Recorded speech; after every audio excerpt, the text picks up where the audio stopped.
pertama riya itu pamer. Yang kedua hasud, iri dengki. Yang ketiga itu ujub. Itu ada yang mengatakan ada identik dengan sombong. Malam hari ini Bapak Ibu, saya akan menyampaikan tentang masalah hasud, iri dengki. Ini penyakit yang sangat kronis yang sering terjadi di tengah-tengah masyarakat. Itu hasud, iri dengki. Dan ini sejak dimulai Nabi Adam alaihissalam sampai putra-putrinya Nabi Adam dengan iblis itu karena hasud, iri dengki. Terus Qabil dan Habil pertemuan darah pertama di dunia itu karena hasud, iri dengki. Nauzubillah min dzalik. Bapak Ibu rahimahullah, hasud itu jumhur ulama mengatakan al-hasad huwa tamanna zawal nikmah an sahibiha, mengharapkan hilangnya kenikmatan seseorang supaya beralih kepadanya. Itu hasud, iri dengki. Kalau saya artikan itu sebagai kayak apa ya? SMS. Tahu ya SMS ya? SMS itu adalah susah melihat orang lain senang, atau sebaliknya senang melihat orang lain susah. Itu hasud. Jadi terjadi pada siapa saja. Coba nih, kalau ada si A panjenengan timbul dikasih nikmat, dia bisa bangun rumah seandainya ya. Terus dalam hati panjenengan ada syirikan, ada iri hati. Kok dia bisa bangun rumah itu, uangnya dari mana? Bisa-bisa dia punya tuyul. Nah ini hasud. Bahaya sekali. Dan ini terjadi di masyarakat. Nah ini sampai Allah Subhanahu Wa Taala itu cocok ya di dalam surat Ali Imran 120. Ali Imran 120 Allah berfirman begini: In tamsaskum hasanatun tasukkum wa in tusibkum sayyi'atun yafrahu biha. Ini kayak SMS tadi ya. In tamsaskum hasanatun tasukkum. Jika ditimpa, dikasih anugerah kesenangan oleh Allah Subhanahu Wa Taala, orang yang hasud itu susah, nggak senang. Wa in tusibkum sayyi'ah, apabila tetangganya, saudaranya dikasih musibah, kesusahan, yafrahu biha, orang yang hasud, yang iri dengki senang sebaliknya. Bapak Ibu rahimahullah. Dan hasud ini sangat dilarang oleh Allah Subhanahu Wa Taala melalui Rasulnya Nabi Muhammad SAW. Sampai ini Nabi Muhammad asal berpesan gini: Iyyakum wal hasadah, sampai gitu.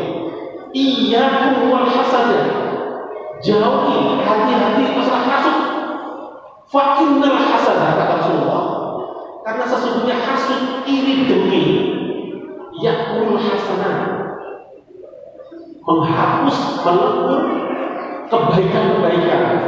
Kama ya'munar hatab, sebagaimana api membakar kayu, habis semuanya. Makanya dalam hadis itu hasanah jamak, bukan hasanah. Amal-amal kebaikan banyak, puasa kita, amal ibadah kita, sholat kita, semuanya terhapus karena hasud. Bapak Ibu, ono tonggolnya dibangun rumah demam, itu hasud. Tetangganya beli mobil opname, itu hasud. Semoga sini nggak ada ya. Amin Allahumma. Jadi bahaya, Bapak Ibu rahimahullah. Terus iyyakum wal hasadah, hati-hati jauhi hasud. Ya. Bahkan di dalam hadis dari Abu Hurairah, Rasulullah juga berpesan gini: La tahasadu wa la tanajashu wa la tabaghadu wa la tadabaru wa kunu ibadallahi ikhwana. La tahasadu, jangan mau saling hasud, iri dengki. Wa la tanajashu, jangan saling menyakiti. Wa la tabaghadu, jangan saling diam-diamkan, enggak pakuan, keting-ketingan. Wa la tadabaru, jangan saling sing-singkan, membelah saya membelakangi karena sombong. Tapi Rasulullah berpesan, "Wa ibadallahi ikhwana." Jadilah hamba Allah yang bersaudara. Masya Allah, rahimahullah. Nah, tadi saya langsung nyambung bahayanya hasudnya apa sih? Yang pertama, Bapak Ibu, orang yang hasud itu bahayanya hatinya nggak tenang, terombang-ambing, galau. Itu psikisnya, fisiknya, coba. Orang yang hasud itu biasanya banyak uban. Tahu uban? Wanen. Saya nggak menyinggung yang ubanan ya. Bisa saja yang ubanan itu ganti-ganti sama bisa. Coba Rasulullah SAW kata Ibunda Aisyah, Rasulullah itu wafatnya umur 63 tahun. Aisyah istrinya itu bilang begini, Rasulullah itu ketika meninggal umur 63 tahun hanya 3 helai rambutnya yang uban. 63 tahun hanya 3 helai. Rasulullah itu jembar hatinya, gak ada hasud. Bahkan pernah yang diadukan oleh sahabat itu dengan begini, ya Rasul, saya punya pembantu, dia mencuri. Besoknya mencuri, saya mencuri. Kata Rasulullah begini, Rasulullah kan masalah dunia itu biarin, maafkan langsung itu, gak punya beban. Tapi kan masalah hukum, beliau tegas. Itu Rasulullah. Makanya gak ada beban, gak galau. Orang yang hasud galau, itu gak tenang. Biasanya ini terjadi, biasanya orang itu guru sama guru. Ada hasud kan? Guru ini jadi kepala sekolah, walah, dan dalam hatinya kan gini, saya pun bisa kalau ada kepala sekolah itu hasud. Dokter sama dokter, yang satu itu laris dokternya, yang satu nggak laris. Hasud, bahkan yang laris malah muridnya, kadang muridnya. Itu loh murid saya, kalau nggak dengan ilmu saya nggak bisa, itu hasud. Pedagang sama pedagang, yang satu laris yang satu nggak laris. Akhirnya dia mengupayakan segala cara dukun, tahu dukun? Dukun supaya dagangnya laris. Itu hasud. Makanya galau dia. Terus orang yang hasud ini, masya Allah, dampaknya ini luar biasa. Terbentuk pribadi yang tidak mensyukuri nikmat Allah Subhanahu Wa Taala. Hatinya galau, tidak syukur terus. Makanya timbul lagi kalau sudah hasud begini, timbul ghibah, fitnah, perpecahan saudara, dan yang terakhir adalah dampaknya yang luar biasa. Orang yang itu menggerogoti amal kebaikan-kebaikan kita. Naudzubillah min dzalik. Ayo, iyyakum wal hasad. Rasa spesial ini hadisnya. Iyyakum wal hasad, langsung jauhi hasud, berbahaya sekali. Untuk itu bapak-bapak, ibu-ibu ya, ayo ibu-ibu terutama jangan sampai hasud ya. Ibu-ibu siap ya. Alhamdulillah. Karena apa?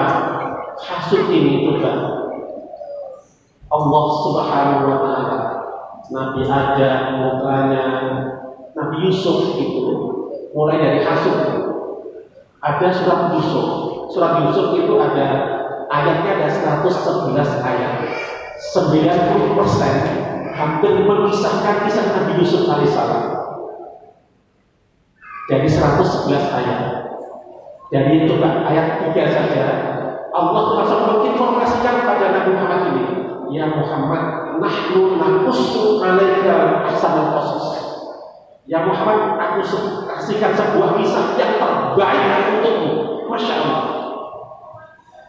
Idh qala Yusuf li abihi, ya abati inni ra'aytu ahada asyara kawkaban wasy-syamsa wal qamara li sajidin.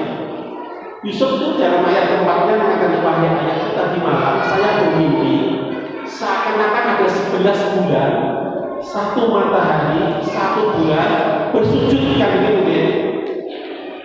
Ayahnya Yakub langsung gini, wahai anakku, hati-hati jangan ceritakan. Ya bunanya, la taksusnya kata ikhwatika, payah digulakan. Akan hasud, akan jadi nanti kamu dengar ini. Kau akan menjadi orang yang luar biasa dalam hatinya. Ayahnya sudah tahu. Benar Bapak Ibu, saudaranya 11 itu yang ujungnya adalah bersujud, artinya hormatnya, itu merencanakan hasudnya supaya Yusuf dibunuh bagaimana sampai dibuatnya hutan, masukkan ke sumur, dijual musafir, di luar biasa. Ya, ayo hasut Bapak Ibu. Ya, saya yang terakhir karena sebetulnya saya akan apa terapinya dan semuanya. Terus zaman Rasulullah itu ya apa? Ini langsung saya statement akhir ya. Proses statementnya gini.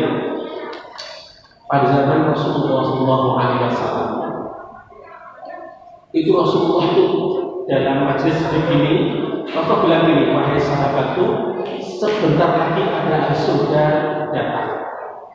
Ada sahabat Ansor itu datang lewas-lewas bawa sandal, habis untuk di malam ini. Besoknya lagi itu Rasul bilang gini, wahai sahabatku, sebentar lagi ada surga datang.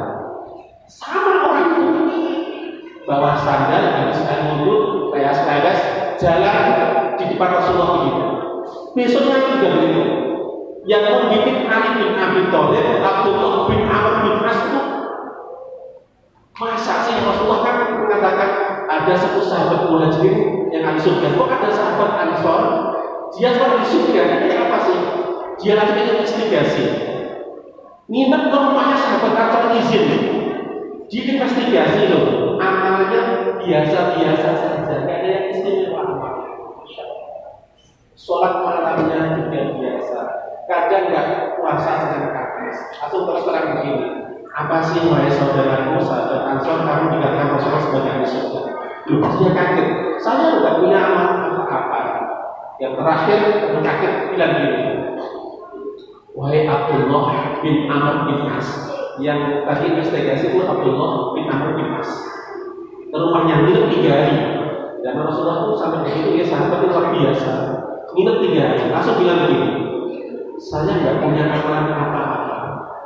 Cuma setiap saya sehabis bangun tidur setiap hari itu tidak ada sedikit pun dalam pikiran saya dan hati saya untuk iri dengki terhadap sesama. Masya Allah.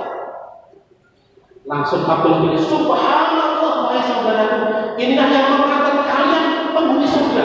Setiap hari kau tidak akan terbisik hasut pada temanmu. Subhanallah. Ayo Bapak Ibu, Ramadan kita mau hasabah ini. Ramadan introspeksi diri, jangan sampai hasut karena bisa menghapus amal ibadah kita. Karena rubba sholihin laisal jaza ilan atas. Banyak orang yang berpuasa tidak mendapatkan apa hanya melapar dan dahaga, bisa karena hasut. Ya. Saya kira itu ini mau sudah 15 menit kelihatannya. Benar 15 menit. Nah, sudah Jakarta. Saya rasa terapinya sebetulnya mau.